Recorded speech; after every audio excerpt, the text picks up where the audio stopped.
I told you sit down. You sit down. Dan dalam penataan penggunaan tenaga kerja asing di Indonesia, pertama saya minta agar proses perizinannya tidak berbelit-belit. Ini penting sekali.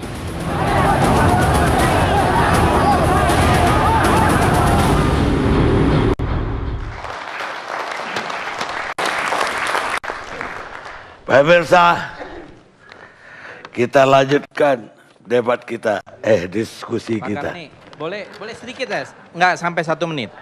Saya mau menjelaskan, tadi yang 2 tahun itu adalah cara mengakali. Karena mereka itu unskilled workers. Kalau yang skilled workers itu memang 5 tahun, karena ada transfer of knowledge.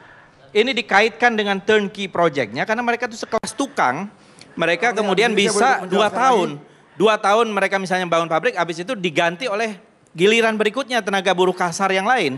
Jadi ini adalah cara mengakali aturan yang ada. Baik, ada jawab? Ya, saya mau jawab lagi. Bukan mengakali. Mengakali itu tendensius dan tafsir. Kalimatnya tidak ada kalimat mengakali. Iya, kalimatnya, karena itu kaitannya dengan sifat Bukan. dari Ya, turnkey. dengar dulu Sebentar alasannya. dulu dong. Enggak, maksudnya gini. Kita harus menjaga agar ini tetap menjadi Indonesian Lawyers Club, bukan Liars Club.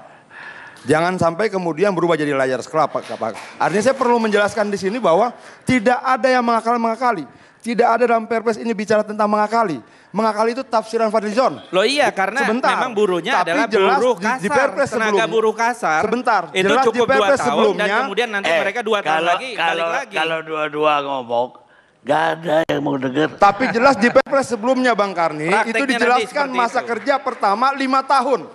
5 tahun itu di Perpres 20 tahun 2018 dipotong jadi 2 tahun. Ya itu jelas karena yang keberpihakannya transfer of siapa? knowledge. Kepada siapa? Itu jelas. Jelas Transfer itu knowledge ada itu bisa masalah. berkelanjutan Ini dan sudah bisa begitu diselesaikan banyak karena masalah, pendampingan ya. diberikan pada Saya kerja kira dua-duanya sejak cukup. Sudah banyak awal. masalah. Cukup, Ibu Irma. Saya minta tidak ada interupsi Ibu Irma Suryani. Assalamualaikum warahmatullahi wabarakatuh. Terima kasih Bang Karni. Ya, saya sudah 2 kali diundang, baru 1 kali ini hadir. Karena saya mau tanya juga nih sebenarnya sama Bang Karni ini. Fadlizon ini narasumber tetap apa dikontrak? Karena saya juga sebagai wakil rakyat perlu mendapat perimbangan. Indonesia Layar Club ini perlu ada perimbangan. Jangan kesono banget gitu ya. Mesti ada juga yang kesini. Selalu seimbang. Kalau Ya, mohon maaf, 4 Pak sebelah Karni. kiri, 4 sebelah Ya. kanan. Siapa yang dikirim partainya? Itu kita terima. Enggak, yang saya tanya, Kalau dari partainya apakah Fadli- Fadlizon ini dikontrak? Kalau Partai Gerindra mengirim Fadlizon, saya terima Fadlizon. Berarti dikontrak, Kalau ya? dia kirim yang lain, iya saya terima yang lain itu. Ya tapi hampir setiap kali Pak Ya Warni. itu kesalahan partainya. Iya, jadi saya ngelihatnya juga agak miring-miring gitu Pak Karni. Dan Oke. kali saya minta Nasdem, Ya, kalau baik. bisa Ibu terus hadir. Ya. Saya nggak mau juga hadir kalau nggak fair ya. Perpres 20 2018 kita harus telaah satu-satu. Menurut saya harus ditelaah satu-satu. Kita nggak bisa bilang bahwa ini merugikan, itu merugikan tanpa membedahnya. Komisi 9 sudah memanggil Menteri Tenaga Kerja minggu kemarin. Selain itu kita juga sama-sama membedah Perpres ini secara bersama-sama dengan kawan-kawan dari seluruh fraksi. Memang ada pro kontra, menurut saya itu wajar. Ya kalau ada yang pro wajar, yang kontra silahkan JR seperti yang Said bilang tadi, mesti ke judicial review ya silahkan, nggak ada masalah. Tapi yang ingin saya sampaikan begini, pasal 2 ayat 1, penggunaan TKA untuk jabatan tertentu dan waktu tertentu. Jelas ya? Kemudian pasal 2 ayat 2 dengan memperhatikan kondisi pasar tenaga kerja lokal.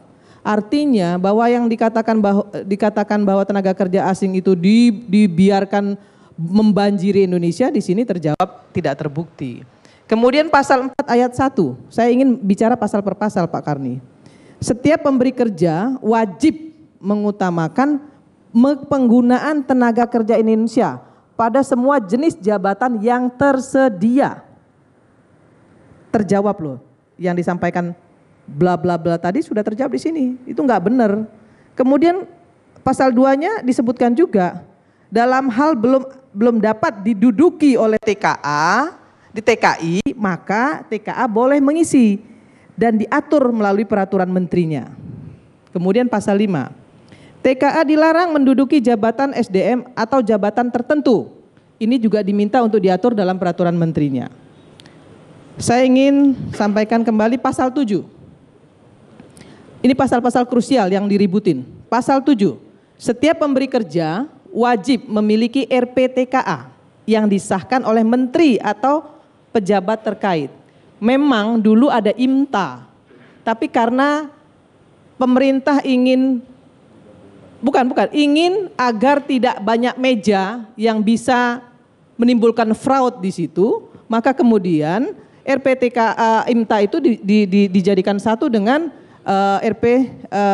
RPTKA. Dan RPTKA ini disahkan oleh menteri dan atau pejabat terkait. Jadi apa masalahnya? Nah, ini juga yang sedang kita kaji di Komisi 9. Ini saya terbuka. Kemudian pasal 9, pengesahan RPTKA sudah merupakan izin untuk menggunakan TKA. Ya, saya bilang tadi ini memotong jalur pungli di situ. Karena selama ini sama-sama kita tahu dan kita harus buka mata. Meja-meja ini kan semua harus dibayar. Dari kapan itu dibayar? Dari zaman dahulu kala. Gitu, bukan baru sekarang. Nah, makanya sekarang dipotong oleh pemerintah hari ini. Gitu. Ya terus kalau kita mau kembalikan lagi akhirnya terus kita mau ngapain? Berarti kita melegalkan pungli yang sudah dilakukan bertahun-tahun. Nah, sekarang mau kita benerin. Ayo kita benerin, harusnya didukung. Kemudian pasal 10. Pemberi kerja TKA yang tidak wajib memiliki RPTKA, yaitu pemegang saham. Kemudian direksi, wajar dong, dia bukan pekerja, dia pemberi kerja, dia bukan pemberi kerja. Dia tenaga kerja yang memang punya saham di situ. Nah, kemudian ini juga akan ditetapkan melalui peraturan menteri juga detailnya. Nah, sekarang saya ingin sampaikan peraturan menterinya belum ada. Sabar, jangan negatif thinking dulu. Ya, tabayun dengan menterinya. Kita semua nih, tokoh-tokoh yang ada di sini tabayun dengan menteri, panggil menterinya. Tanya, ya, kapan peraturan menteri itu diturunkan. Supaya apa? Supaya peraturan pemerintah ini bisa didetail. Ya, kemudian tidak menjadi kontraproduktif karena peraturan menteri itulah yang akan kemudian untuk pengimplementasian Perpres ini. Pasal 15. Pemberi kerja wajib membayar dana kompensasi penggunaan TKA, PNPB. Pemasukan lo itu, ya. Kemudian pasal 26, pemberi kerja TKA, A, wajib menunjuk tenaga kerja pendamping TKA. Jadi ada di situ, wajib. B, wajib memberikan pendidikan dan pelatihan dengan kualifikasi jabatan yang diduduki oleh TKA skill, wajib. Kemudian C, wajib memfasilitasi pelatihan bahasa Indonesia pada TKA, wajib juga hukumnya. Artinya kalau wajib, itu bukan sunat, wajib, harus dilaksanakan. Pasal 34, pemberi kerja yang melanggar ketentuan dan undang-undang dan memberikan keterangan palsu dikenai sanksi yang tegas sesuai dengan undang-undang tenaga kerja yang berlaku. Nah, sekarang saya ingin sampaikan Bang Laude juga.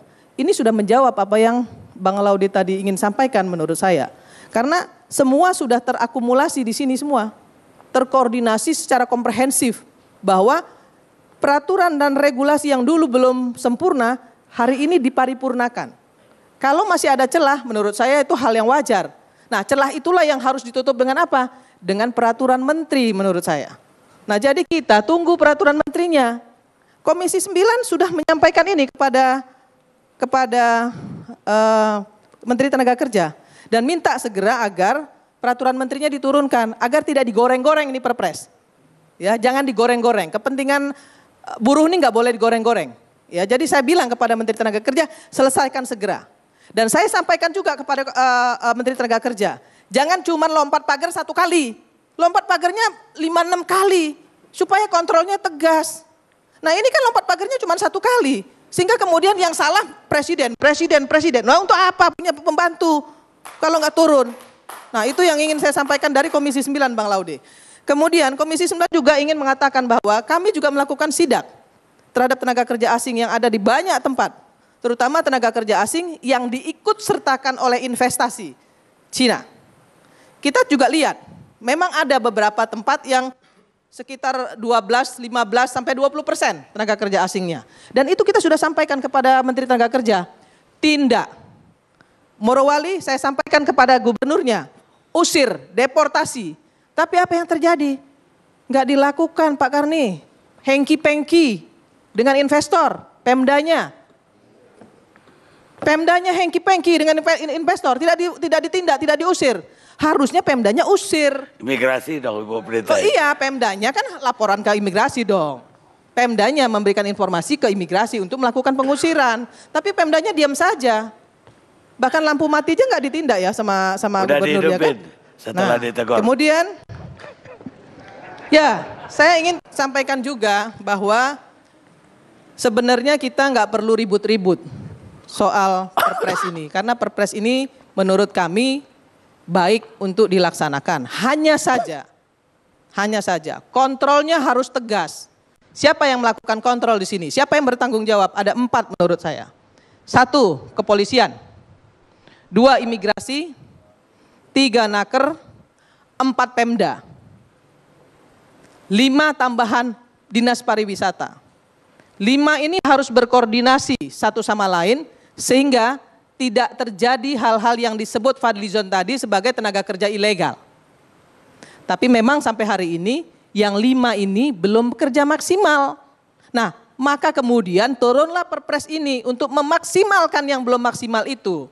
Nah, ini yang terjadi dan yang harus dipahami oleh seluruh buruh di Indonesia. Bahwa perpres ini hanya dua yang diatur secara krusial.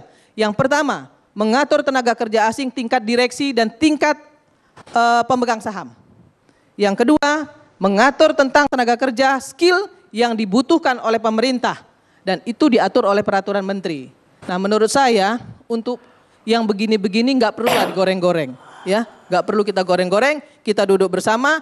Kalau memang ada yang belum masih punya celah dan bersayap-sayap, kita minta peraturan menterinya untuk memperbaiki. Saya kira itu saja. Terima kasih. Wallahul muwaffiq ila aqwamit thoriq. Assalamualaikum warahmatullahi wabarakatuh. Kami bisa saya tanggapi sedikit 1 menit aja. Apa? Jadi Bu Irma, saya ingin Bu Irma meluruskan juga kami terutama aspek Indonesia yang memiliki kurang lebih 100.000 orang anggota dan juga KSPI bersama seluruh rakyat Indonesia. Kami tegaskan tidak ada goreng-menggoreng untuk perpres atau TKI ini. Tidak ada. Ini demi kedaulatan bangsa, ketahanan bangsa, keamanan bangsa negara dan juga konstitusi kami. Undang-Undang Dasar 45 jelas di paragraf yang keempat pembukaannya. Seluruh tumpah darah, seluruh negara melindungi seluruh tumpah darahnya. Lalu pasal 27 ayat 2 jelas tadi disebutkan. Tiap-tiap warga negara berhak mendapatkan pekerjaan dan penghidupan yang layak bagi kemanusiaan. Saya kira tidak ada goreng-menggoreng. Kami jelas mendapatkan informasi yang sangat clear sekali dari beberapa anggota kami yang di daerah dan juga kawan-kawan yang dari Kecamatan Morosi, Kabupaten Konawe, Sulawesi Tenggara datang sambil menangis mereka bahwasannya ada pelanggaran jelas dan sudah bertahun-tahun. Udah lebih dari 1 menit. Sekarang Pak Reza Ramli. Jadi nggak ada goreng-menggoreng. Iya udah. Sekarang Pak Reza Ramli karena beliau kurang sehat. Yes. Indonesia tidak butuh TKA yang unskill, tidak butuh TKA yang semi-skill. Bahkan kita cukup banyak punya tenaga kerja yang skill.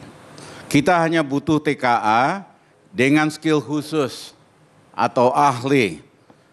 Masalahnya banyak sekali TKA seperti yang dibahas tadi yang unskilled dan semi-skill. Upah TKA lebih tinggi dari UMR. Sementara TKI di luar negeri upahnya jauh lebih rendah dibandingkan pegawai lokal di Malaysia dan sebagainya. Jadi kami menganggap kecemburuan terhadap TKA itu wajar, terjadi di seluruh dunia termasuk di Amerika dan dapat dipahami. Dalam konteks itu saya ingin sedikit menjelaskan soal bebas visa. Bebas visa untuk negara dari RRT atau Cina diberikan sebelum Rizal Ramli jadi Menko. Oleh Menko yang sebelumnya hasil kunjungan ke Beijing. Kami memang kemudian menambahkan sejumlah negara untuk bisa bebas visa dengan 3 kriteria yang jelas. 1, tidak boleh berasal dari negara-negara di mana bisnis narkobanya dominan. Saya nggak usah sebutkan ada berapa negara di Latin Amerika, di Afrika yang sangat dominan di dalam narkoba. Itu kamu coret sama sekali. Yang kedua, negara-negara penganjur dan sumber daripada terorisme. Karena kita ingin turis jangan sampai dimanfaatkan untuk tujuan terorisme. Yang ketiga adalah negara-negara yang memiliki penyakit epidemik, penyakit menular, itu kita coret. Itulah negara-negara yang kami tambahkan, walaupun sebetulnya kebijakan bebas visa itu sudah ada di pemerintah sebelumnya, sudah ada khusus buat Cina, diterbitkan oleh Menko sebelum kami. Tujuannya apa? Untuk meningkatkan jumlah turis. Dan memang cukup efektif. Tadinya turisme penghasil devisa nomor 4 atau nomor 5. Hari ini turisme menjadi sumber devisa nomor 2 setelah CPO, mengalahkan oil and gas.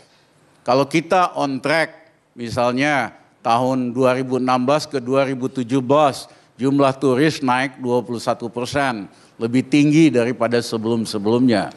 Kalau kita lakukan itu, kami tidak aneh di dalam 5-10 tahun turisme akan jadi bisnis nomor 1 di Indonesia. Tidak aneh, Spanyol, Italia, macam-macam di Eropa, bisnis nomor 1 turisme. Indonesia dengan keindahan alamnya, dengan segala macam keramahan penduduknya, bisa jadi sumber devisa. Nah, bebas visa itu hanya 30 hari untuk turis. Kalau ada yang lebih dari itu, tugas dari pejabat pelaksana dalam hal ini imigrasi, kepolisian untuk mengusir dan melakukan deportasi. Dan perusahaan yang menyewanya, nggak usah pemerintah Indonesia yang bayar deportasi itu, perusahaan yang membawa tenaga kerja yang ilegal tersebut.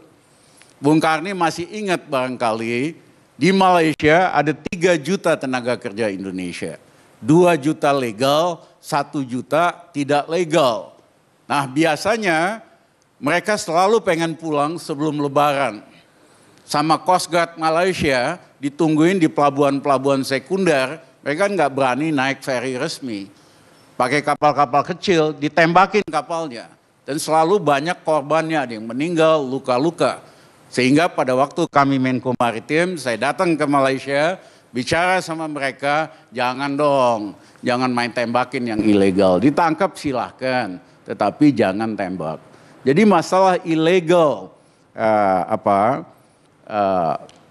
manusia ilegal ini tidak hanya masalah Indonesia, masalah Eropa, masalah dari Amerika dan sebagainya. Kuncinya apakah aparat kita tegas apa enggak? Nah, dengan berkembangnya IT, sebetulnya datanya tersedia. Setiap yang masuk kan ada datanya. Bisa dicek sebulan kemudian atau apa begitu. Nah, dalam kaitan dengan jumlah TKA yang besar, memang di kita kurang tegas, nggak ada batasan. Zaman dulu di Indonesia ada tenaga asing, karena toh proyeknya juga dibiayain oleh luar negeri, termasuk juga dalam konteks bahwa ini turnkey project, tetapi mereka dibatasi jumlah tenaga asingnya. Nah, hari ini mohon maaf kita kurang memiliki keberanian pemerintah kita untuk melakukan negosiasi. Menurut kami, jika pemerintah punya nyali, Republik Indonesia bisa kok negosiasi dengan Presiden Cina Xi Jinping demi kebaikan kedua belah pihak. Kalau terlalu banyak tenaga kasar dari RRT di sini, akhirnya jadi masalah sosial, bisa terjadi gejolak, image Cina juga nggak bagus. Tapi mohon maaf, pemerintah ini nggak punya nyali untuk negosiasi baik-baik dengan Cina. Kami yakin, ini mohon maaf, kita bisa batasi tenaga TKA Cina maksimum 3-5%. Malaysia aja bisa di bawah 10% negosiasi, kita pun bisa di bawah 3-5% dan hanya memperkenankan yang skill dan expert. Kalau pemerintah ini nggak punya nyali, tunggu Riza Ramli jadi presiden tahun 2019.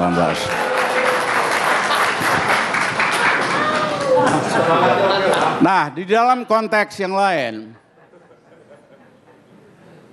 pertanyaan yang lebih mendasar dalam May Day ini, apakah pekerja kita, buruh kita bisa hidup lebih baik apa tidak? Sayangnya, belum. Jadi menurut kami, Bung Karni, tidak cukup slogan kerja, kerja, kerja. Yang penting itu rakyat yang bekerja, itu yang lebih penting daripada slogan itu. Itu pun kalau kita kaji dari 121 juta buruh hari ini, 20% lebih separuh waktu, 7,6% setengah menganggur. Itu pun kita menggunakan standar yang sangat rendah definisi bekerja. Definisi bekerja BPS adalah apakah saudara bekerja minggu yang lalu pada saat survei. Cuman 1 jam. Pada musim panen pasti pada bekerja semua. Tapi tidak ada negara di dunia kecuali 2 negara di Afrika dan kita yang menggunakan standar bekerja itu hanya 1 jam per minggu. Harusnya 20 jam per minggu baru bekerja. Nah, kalau kita gunakan standar ini, maka yang nganggur di Indonesia sepertiganya.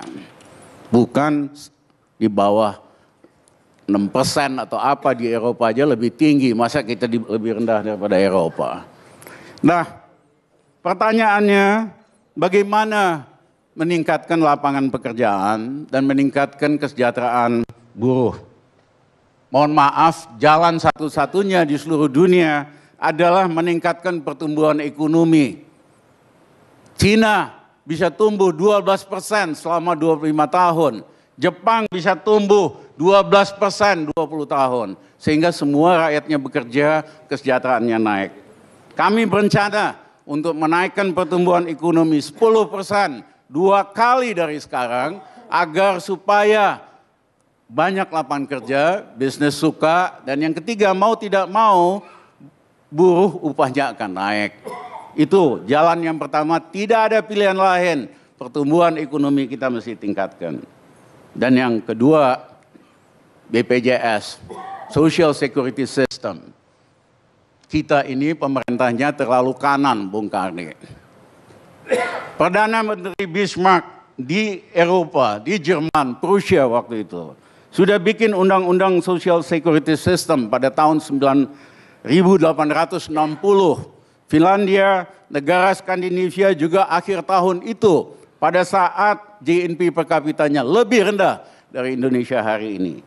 Amerika bikin undang-undang Social Security System tahun 30 pada saat resesi oleh Presiden Roosevelt. Kami mohon maaf untuk memperjuangkan undang-undang, teman-teman dari Serikat Pekerja, ya, selama 2 tahun all out bersama dosen dari UI, kami demonstrasi ratusan ribu pada waktu masa pemerintahan SBY supaya ini goal. Dan goal sehingga rakyat kita punya jaminan sosial termasuk kesehatan. Sayangnya dibikin underfunded, fundingnya nggak cukup sehingga BPJS banyak masalah termasuk masalah manajemen. Nanti kita akan tambahkan fundingnya dan kita perbaiki manajemen dan servisnya sehingga BPJS betul-betul bisa meningkatkan kesejahteraan buruh dan lain-lain. Nah, yang ketiga, di negara-negara lain ada subsidi tidak langsung. Di Cina housing murah, disubsidi buat buruh, transportasi disubsidi buat buruh, ya kan? Sehingga walaupun upahnya kadang-kadang nggak jauh sama kita, komponen subsidi ini besar sekali. Menurut kami, kita jangan mengharamkan subsidi buat rakyat yang miskin atau yang level di batas-batas UMR. Diperpendek. Apanya? Diperpendek. Yang lain adalah Bung Karni, semua juga tahu, nyogok pejabat birokrasi itu komponen besar daripada ongkos perusahaan. Ya, rata-rata antara 3 sampai 10%. Tergantung sektor industrinya. Informal cost. Ya. Nah, menurut kami kita harus fight corruption model begini untuk nyogok pejabat. Lebih baik itu dilimpahkan untuk kesejahteraan buruh dan karyawan. Terima kasih Bung Kardi. Terima kasih Bapak.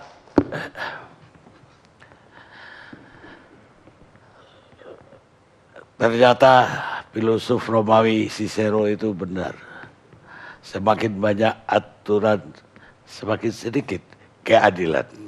Kita rehat.